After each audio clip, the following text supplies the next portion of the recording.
तो स्टूडेंट्स चलिए स्टार्ट करते हैं। फर्स्ट पॉइंट हमारा similarity of boron and aluminium. तो इसमें फर्स्ट हमारा पॉइंट होगा इलेक्ट्रॉनिक कॉन्फ़िगरेशन।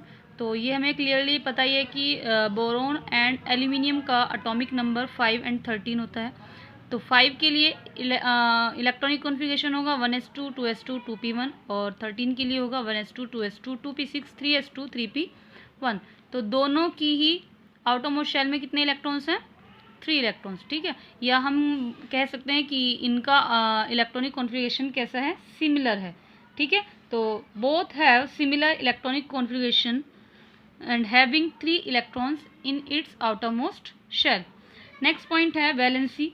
तो both elements are trivalent, that is कि इनकी वैलेंसी जो होती है वो 3 होती है। नंबर थर्ड पॉइंट है हमारा एक्शन विद सल्फ्यूरिक एसिड। तो both react with concentrated sulphuric acid to form sulphur dioxide. ठीक है, तो बोरोन एंड एल्यूमिनियम दोनों ही सल्फ्यूरिक एसिड के साथ रिएक्शन देते हैं और दोनों ही एलिमेंट्स सल्फर डाइऑक्साइड फॉर्म करते हैं। ठीक है, तो जब हम बोरोन की सल्फ्यूरिक एसिड के साथ रिएक्शन कराते हैं तो बोरिक एसिड बनता है और सल्फर डाइऑक्साइड रिलीज होती है। इसी तरीके से एल्यूमिनियम की जब हम रिएक्शन सल्फ्यूरिक एसिड के साथ कराते हैं तो एल्यूमिनियम सल्फेट बनता है, वाटर मॉलिक्यूल्स बनते हैं एंड सल्फर डाइऑक्साइड रिलीज होती है। ठीक है, नेक्स्ट पॉइंट है हमारा एक्शन विद एल्कलीज। ठीक है, तो इसमें क्या लिखना है हमें? They react with alkalis to form hydrogen. ठीक है, तो जब हम दोनों ही एलिमेंट्स की एल्कलीज दैट इज NaOH के साथ रिएक्शन कराते हैं तो क्या बनता है हमारा? हाइड्रोजन फॉर्म होती है। ठीक है, तो बोरोन की जब NaOH के साथ रिएक्शन कराएंगे तो Na3BO3 प्लस 3H2। इसी तरीके से एल्यूमिनियम की NaOH के साथ रिएक्शन कराते हैं तो वाटर भी हमें लेना होता है, NaAlO2 फॉर्म होता है एंड 3H2। ठीक है, नेक्स्ट पॉइंट है हमारा फॉर्मेशन ऑफ ऑक्साइड्स। तो इसमें लिखेंगे both form oxides when heated with oxygen at high temperature. That is कि जब बोरोन और एंड एल्यूमिनियम को ऑक्सीजन के साथ हाई टेम्परेचर पर हीट किया जाता है तो क्या बनते हैं? ऑक्साइड्स बनते हैं। ठीक है, जब बोरोन की ऑक्सीजन के साथ रिएक्शन कराई जाती है हाई टेम्परेचर पर तो बोरोन ऑक्साइड बनते हैं एंड जब एल्यूमिनियम की ऑक्सीजन के साथ रिएक्शन कराई जाती है तो एल्यूमिनियम ऑक्साइड बनता है। ठीक है, these oxides are amphoteric and dissolve in acid as well as alkalis to form salts. ठीक है, ये है ऑक्साइड या ये दोनों ही ऑक्साइड एम्फोटेरिक होते हैं नेचर में।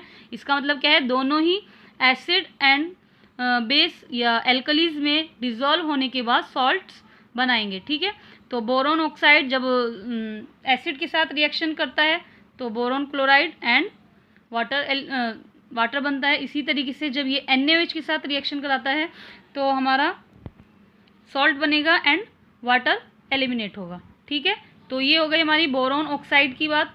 नेक्स्ट है एल्यूमिनियम ऑक्साइड। तो जब एल्यूमिनियम ऑक्साइड एसिड से रिएक्ट करता है तो सॉल्ट बनाएगा और इसी तरीके से जब बेस से रिएक्ट करेगा तो भी सॉल्ट बनाएगा एंड वाटर एलिमिनेट होगा। ठीक है, नेक्स्ट पॉइंट है हमारा फॉर्मेशन ऑफ नाइट्राइड। तो एल्यूमिनियम नाइट्राइड आपको पता ही है, मैंने एबनॉर्मल बिहेवियर ऑफ बेरिलियम में बताया था कि एल्यूमिनियम नाइट्रोजन के साथ डायरेक्ट कॉम्बिनेशन के साथ एल्यूमिनियम नाइट्राइड बना लेता है। इसी तरीके से बोरोन भी नाइट्रोजन के साथ डायरेक्ट कॉम्बिनेशन रिएक्शन के द्वारा नाइट्राइड बना लेता है। ठीक है,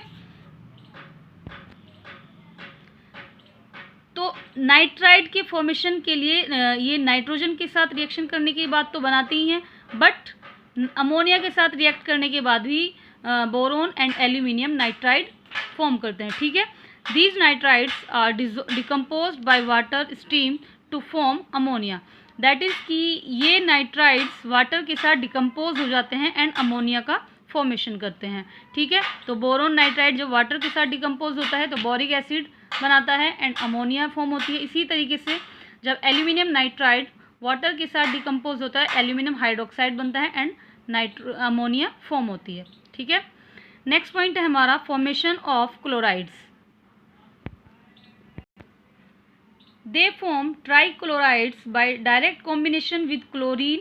दैट इज़ कि बोरोन एंड एल्यूमिनियम क्लोरीन के डायरेक्ट कॉम्बिनेशन से ट्राइक्लोराइड बनाते हैं। ठीक, बट इसी के साथ साथ They are also formed trichlorides by passing chlorine over heated mixture of their oxides and charcoal. That is कि बोरोन एंड एल्यूमिनियम के ऑक्साइड चारकोल के मिक्सचर के साथ जब क्लोरीन के साथ हीट किए जाते हैं तो भी हमारे क्या बनते हैं, क्लोराइड्स फॉर्म होते हैं और इसी के साथ कार्बन मोनोऑक्साइड का फॉर्मेशन होता है। ठीक है, these trichlorides are covalent and are hydrolysed, यानी कि ये हमारे जो ट्राइक्लोराइड्स होंगे कोवलेंट होंगे और हाइड्रोलाइज्ड हो जाएंगे वाटर के द्वारा। दैट तो यहाँ हमें दिख रहा है BCl3H2O के साथ रिएक्ट करके बॉरिक एसिड बनाता है और एसिड फॉर्म होता है। इसी तरीके से AlCl3H2O के साथ हाइड्रोलाइज्ड होने के बाद एल्यूमिनियम हाइड्रोक्साइड बनाता है एंड HCl फॉर्म होता है। ठीक है, तो ये हमारा एक पॉइंट कंप्लीट होता है, that is similarity of boron and aluminium. अभी हमारा सेकंड पॉइंट होगा dissimilarities of boron and aluminium. ठीक है, तो ये पॉइंट आपको मैं कल एक्सप्लेन करूँगी। ठीक है स्टूडेंट्स, तब तक आप ये पॉइंट्स अच्छे से देख लें, दोनों ही वीडियो को अच्छे से देख लें और किसी को कोई भी प्रॉब्लम हो तो आप मुझसे डिस्कस कर सकते हैं। कल मैं इसी टॉपिक का नेक्स्ट पॉइंट लेके चलूँगी, dissimilarities of boron and aluminium. तब तक के लिए good bye and take care, खुश रहिए, स्वस्थ रहिए।